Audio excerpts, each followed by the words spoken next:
For 6 years, from 1960 to 1966, Carlos Castaneda served as an apprentice to a Yaqui Indian brujo, or sorcerer, named Don Juan. During those years, Mr. Castaneda was a graduate student in anthropology at the University of California at Los Angeles.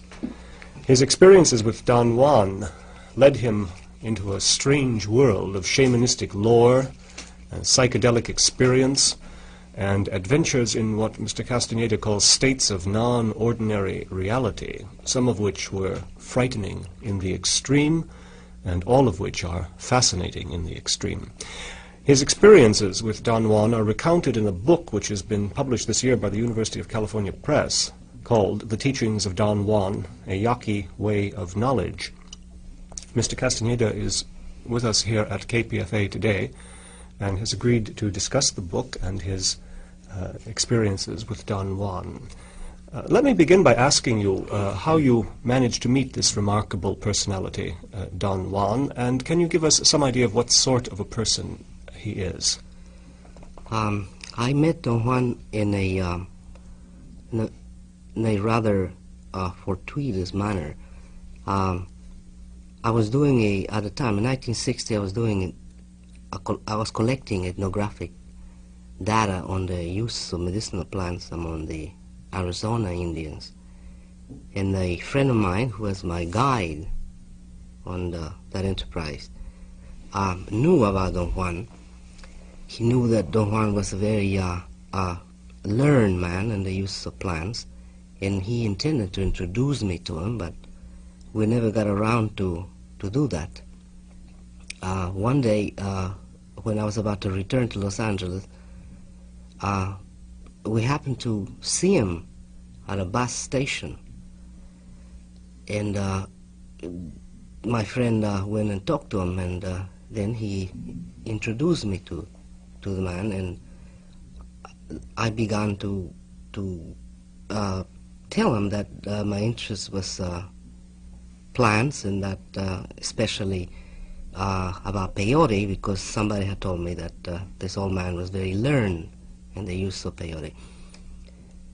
And we talked for about 15 minutes while he was waiting for his bus, or rather I did all the talking. And he didn't say anything at all. He kept on staring at me from time to time. And that made me very uncomfortable, because I didn't know anything about peyote. And he seemed to have seen through me. After about 15 minutes, he got up and said that perhaps I could come to his house sometime where we could talk with more ease. And he just left. And I thought that the attempt to meet him was a failure, because I didn't get anything out of him. And my friend thought that it was very common to get a reaction like that from the old man, because he was very eccentric. But I returned again, or perhaps a month later, and I began to search for him. I didn't know where he lived, but I found out later where his house was, and I came to see him. At first, I approached him as a friend. I like, for some reason, I liked the way he looked at me at the bus depot.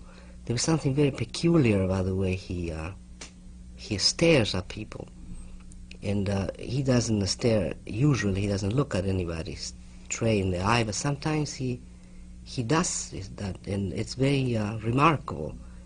And it was more that stare which made me go to see him than my interest in anthropological work. So I came various times, and we developed a sort of friendship. He has a great sense of humor, and that eased the things up. About how old a man was he when you met him? Oh, he was in his late 60s, or 69 or something. Mm. Now, you identify him in the book as a brujo. Can you give us some idea of what this means, and to what extent Don Juan is connected, if at all, with some sort of an ethnic background, a tribal background, or is he pretty much of a lone wolf? The word brujo is the Spanish acception, and it could be translated in various ways. In English, could render as sorcerer or witch, medicine man, or herbalist or curer. And of course, the technical word shaman. Don Juan does not relate or does not define himself in any of those ways. He thinks of himself that perhaps he is a man of knowledge. That's the term he uses, He uses man of knowledge. A man of knowledge. Or one who knows. He uses that interchangeably. And as far as his tribal allegiances, I think Don Juan is very much, I think his emotional ties are with the Yaquis of Sonora, since his father was a Yaqui from one of the towns in Sonora, one of the Yaqui towns. But his mother was from Arizona. Thus he has sort of a divided origin, which makes him very much a marginal man. Then, at the present, he has family in Sonora, but he doesn't live there. He lives there part of the time, perhaps. Does he have any formal livelihood? How does he earn his way in the world? I wouldn't be able to discuss that. Rather, I don't think that I could at the moment. Now, one point I'd like to clear up.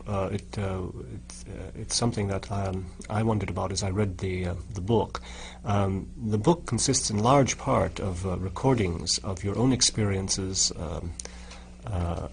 in using the herbs and mushrooms and so on, and that Don Juan introduced you to, and then long conversations with Don Juan. How were you able, just as a technical problem, how were you able to keep track of your experiences over such a long period of time? How were you able to record all of this?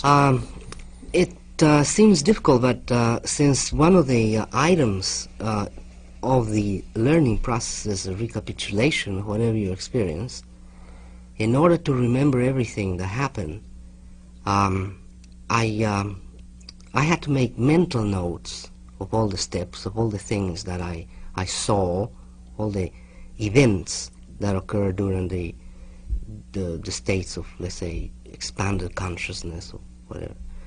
And then it was easy to translate them into writing after, because I had them all meticulously filed, sort of, and in my mind. That's as the experience itself goes. But then the questions and answers, I simply wrote them down. Oh, you were able to take notes while you were... Not at the very beginning of our relation, you see, I never took any notes. I took notes in a covert manner. I had a pad of paper inside my pockets, my big pockets of my jacket, and I used to write inside my pockets. It's a technique, that ethnographers use sometimes, to take covert notes. And then, of course, you have to work very hard to decipher what you've written. Yes. But it has to be done very quickly, very fast.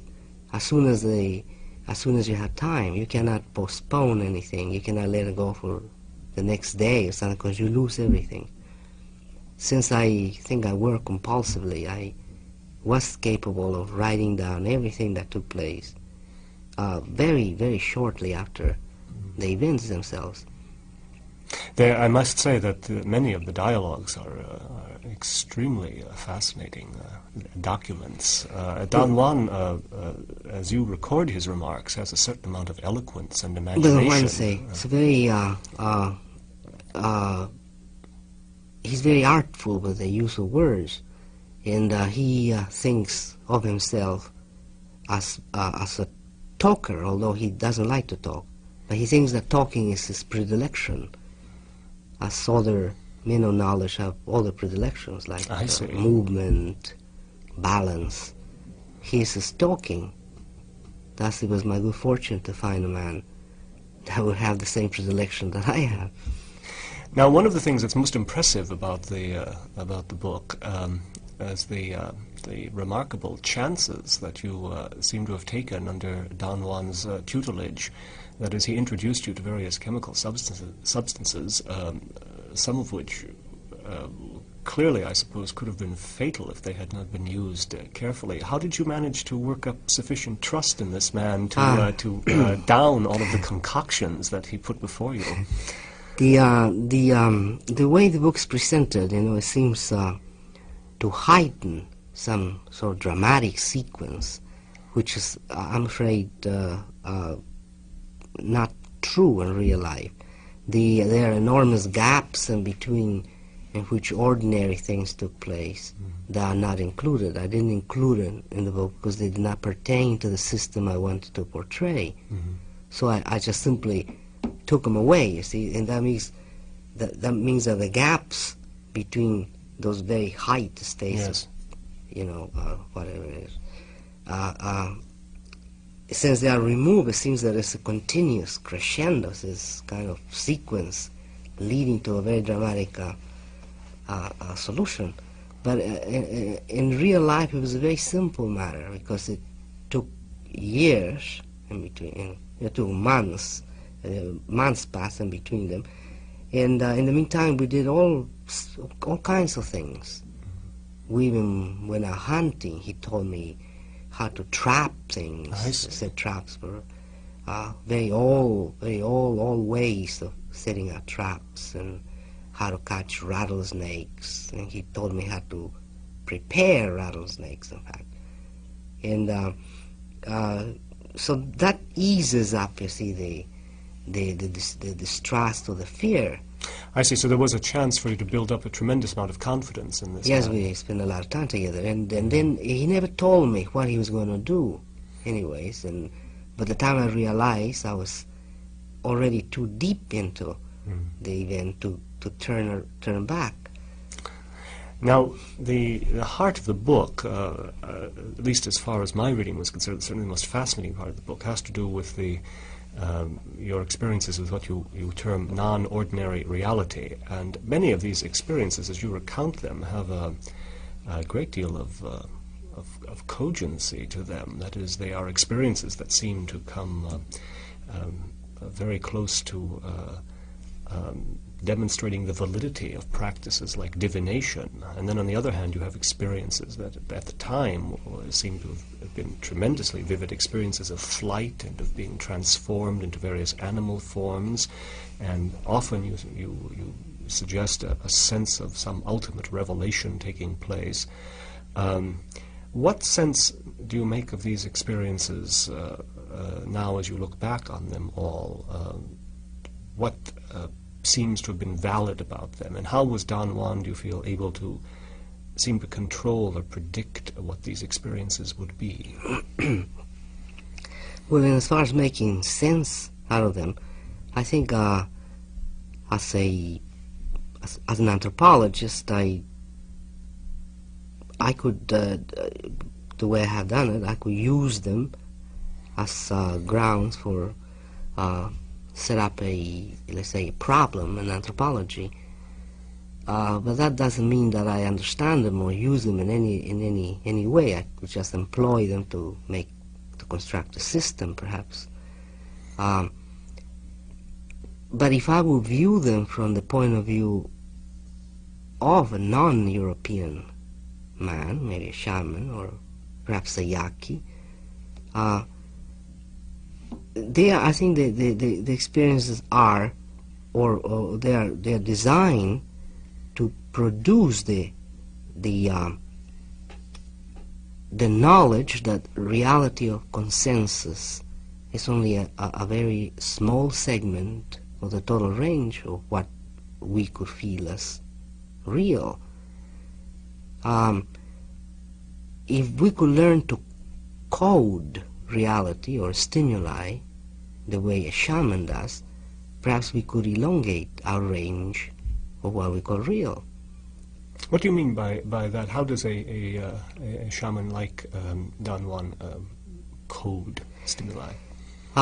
For instance, in the idea that a man could actually turn into a cricket or a mountain lion or a bird is, to me, my personal conclusion, it's a way of intaking a stimuli and readapting it.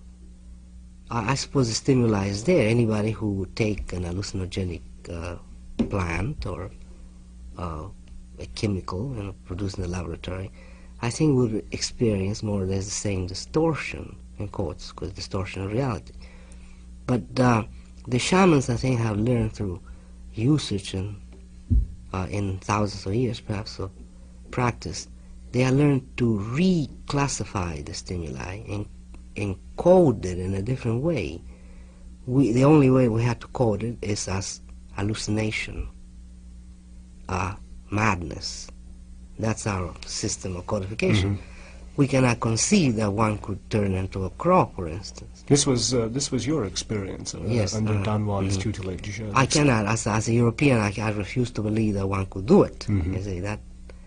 But it was a tremendously vivid experience when you had it. Well, it was. I could say, it was real. That's my only way of describing it.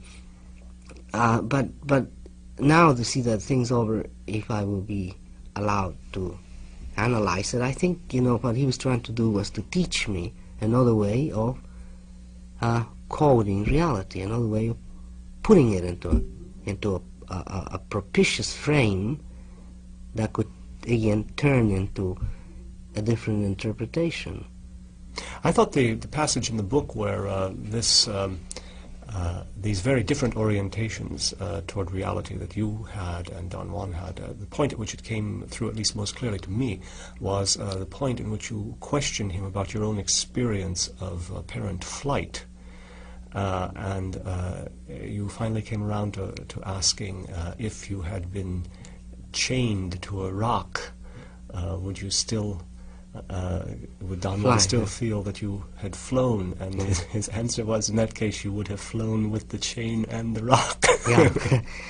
He alludes, that I think what he meant to say is that one never really changes. You see, as a European, my mind is set, my cognitive units are set in the sense I would admit only a total change. For me to change would mean that a person mutates totally into a bird, and that's the only way I could understand it. But I think what he means is something else, something much more sophisticated than that. My system is very rudimentary, I see. It's not, it lacks the sophistication that Don Juan has. But I cannot pinpoint, actually, what he means by things, what he means that one never changes, really. There's something else, another processes taking place. It is difficult to focus on this. I think I remember Don Juan's line was, "You flew as a man flies," but he insisted that you flew. Yes. There's another remarkable statement he makes, and it is in the discussion of the reality of the episode. He says, "That is all there is in reality, what you felt." Yeah. He, this Don Juan is a very sophisticated thinker. Really, it's not easy to come to grips with him. You see, I had tried various times, to sort of wrestle with him intellectually, and he always comes the victor. He's very artful, and he posed once the idea to me that the whole of the totality of the universe it's just perception. And it's how we perceive things. And there are no facts, only interpretations. And those are nearly I'm nearly quoting him, see, paraphrasing him as close as I can. And perhaps he's right in that sense, or not perhaps, I think he's right in that sense. The facts are nothing else but interpretations that our brain makes of stimuli. So if that's such, whatever I felt was, of course, the important thing.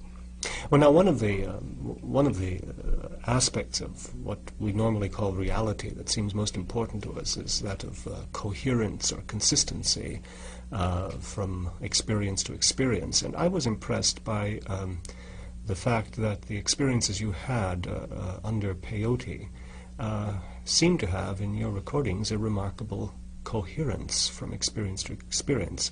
I'd like to question you about this. There is an image that appeared in the experiences which you call mescalito, and it seems as if this image appears again and again with great consistency, that the general sense of the experience, the sound of it, the feel of it is very much the same from time to time. Am I accurate in saying? Yes, very, very much. Well, how do you make sense of that fact? Well, it's either that I had two interpretations. Mine would be that it's product of the indoctrination I went through, those long periods of discussions and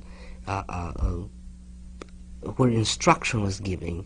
Well, now, did Don Juan ever tell you how mescalito was to look? No, not look. Once I constructed, I think, the composite in my mind, the idea that it was a homogeneous and totally a protector and a very sturdy deity may have helped me to maintain that mental composite, or perhaps the deity exists outside of ourselves, as he says, completely outside of me as a man, as a feeler, and all it does is manifest itself. Now, I thought your description of this image of mescalito was very vivid and very impressive. Do you think you could possibly, just to draw out one aspect of the book, describe what this figure seemed like to you? Oh, well, it was truly an anthropomorphic composite. It was not truly a man, but it looked like a cricket. And it was very, very large, perhaps larger than a man. And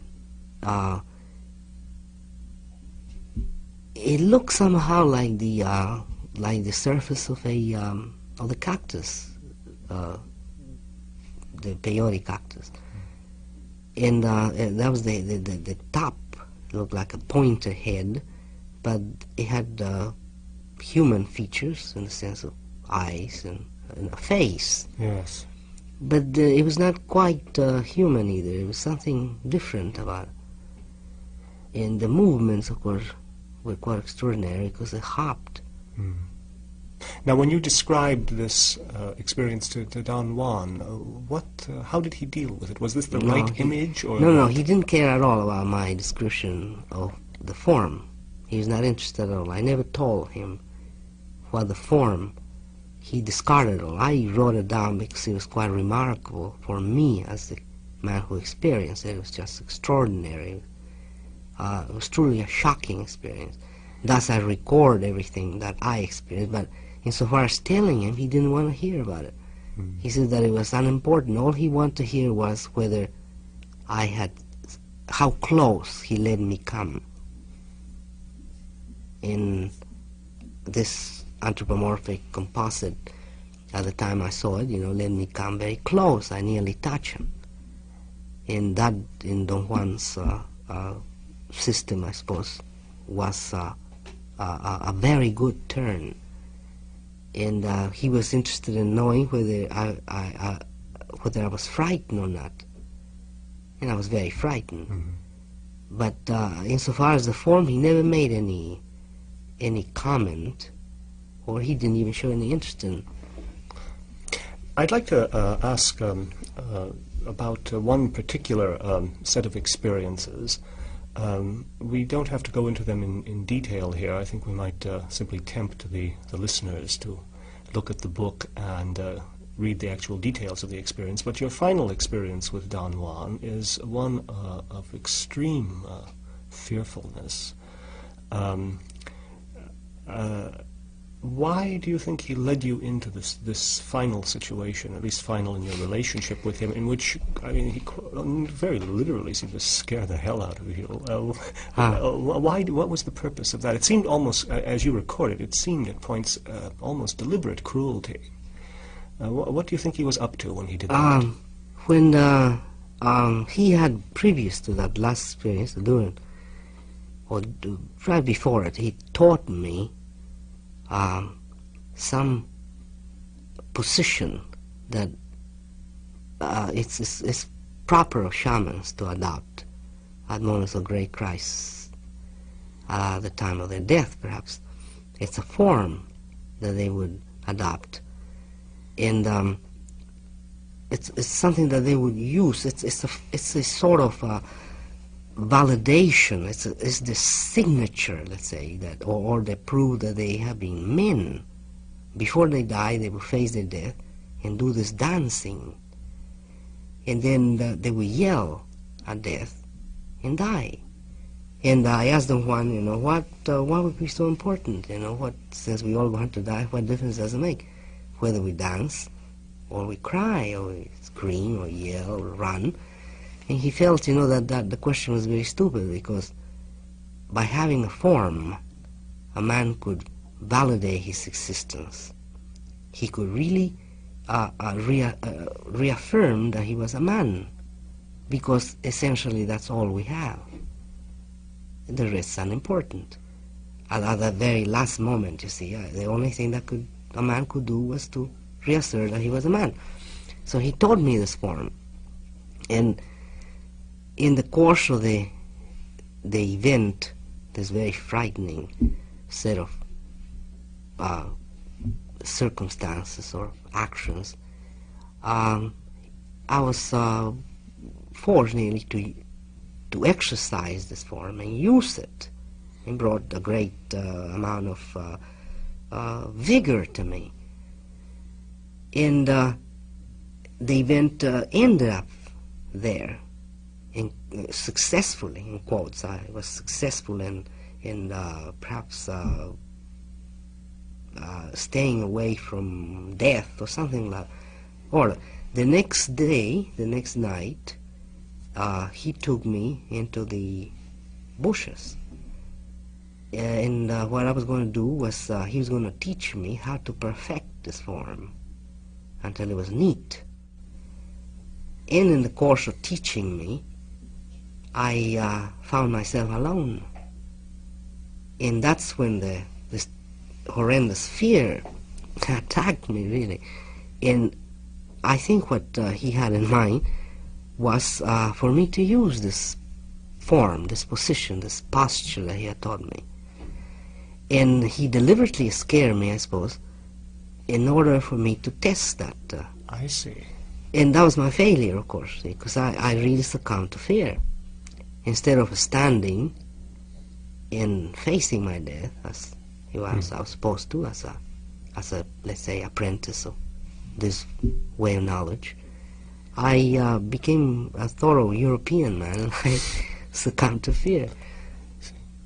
How did things actually end then between you and Don Juan? They ended that night, I think, I suffered a total ego collapse, because the fear was just too great for my resources. And it took hours to pull me back. And it seems that we came to an impasse. We had never talked ever again about his knowledge. That's almost 3 years ago, over 3 years ago.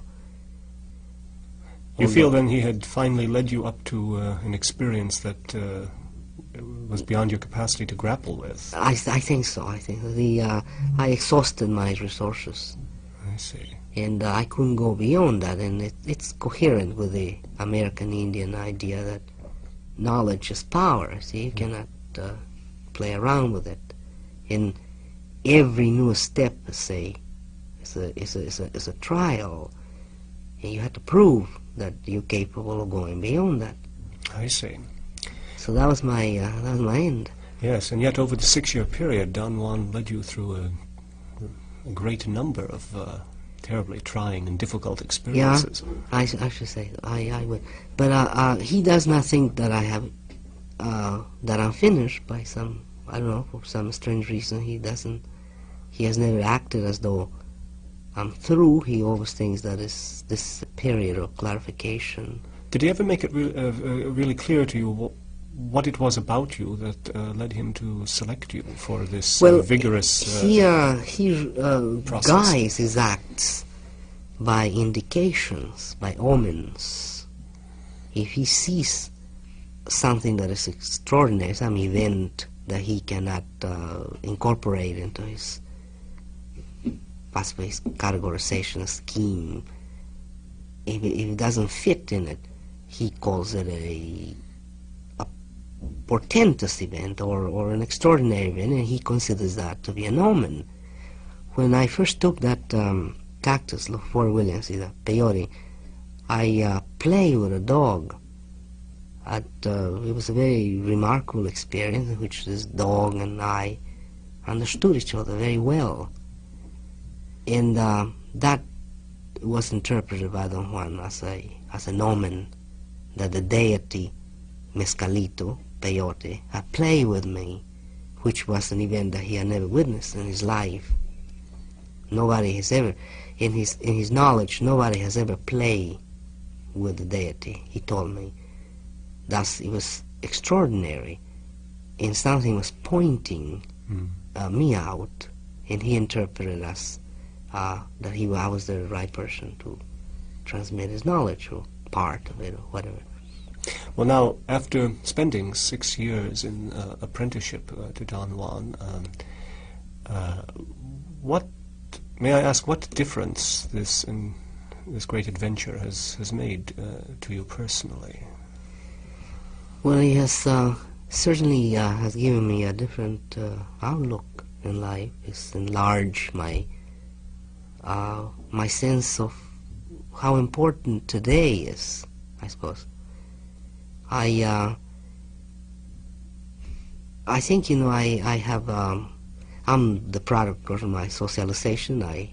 Like any other person of the Western world, I have lived very much for tomorrow all my life.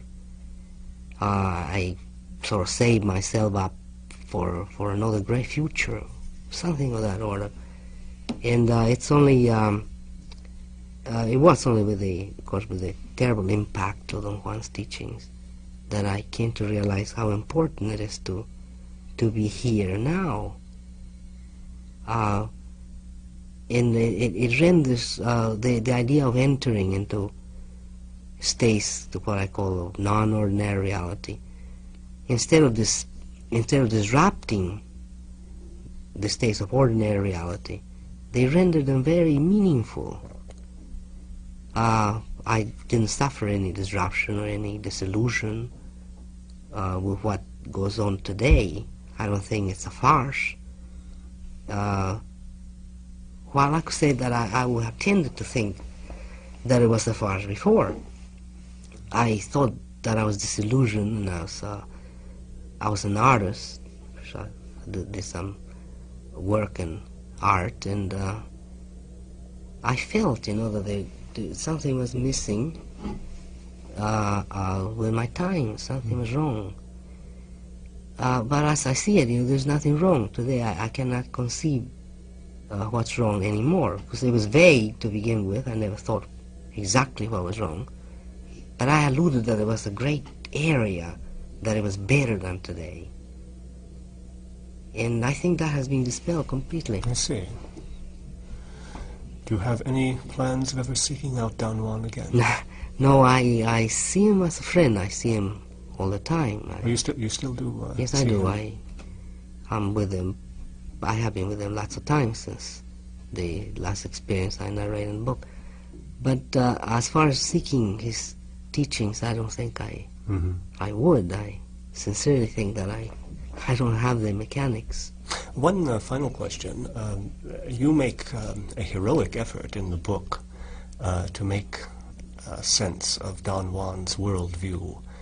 Do you have any idea of whether Don Juan took any interest or takes any interest in your worldview, the one you're calling that of a European man? Well, no, I think he's versed. Don Juan's very versed in what we, the Europeans, stand for. He's not handicapped in that sense. He makes use. He's a warrior, and he makes use of his. He sets his life as a strategic game, and he makes use of everything that he can. He's very versed in that. My effort to make sense of his world is it's my own way of, let's say, paying back to him for this grand opportunity.